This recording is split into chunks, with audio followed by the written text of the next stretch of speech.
এই দেখো আমার বন্ধুরা, এই দেখো আমার ছেলে গিয়েছিল সিনেমা দেখতে বর্ধমানে আইনক্সে। কি দেখতে গেছিলিস রমান বল?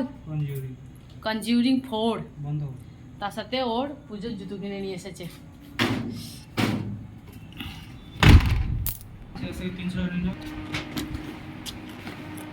দেখো নি জুতোটা?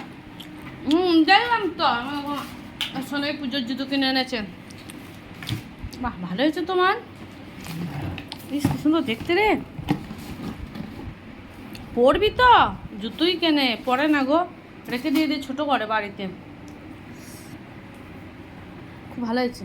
আর বিকালবেলা দেখো আমার একটু টুকিটাকি খেতে মনে হচ্ছিলো, একটু চানাচুর নিয়ে বসেছিলাম আর সোনাই এলো। ভালোই হয়েছে জানিস মান। কত দাম নিয়েছে? 2300 টাকা নেবে। খাদিমের জুতোর এখন অনেক দাম। আমি নিয়ে এলাম, আমারটা নিল যে 1299 টাকা। এটা কোথা থেকে নিয়েছিস? খাদিম থেকে নয়? হ্যাঁ, খাদিম থেকে? হ্যাঁ। বক্সটা খাদিম লেখা নেই তাহলে? বক্স না, এই তো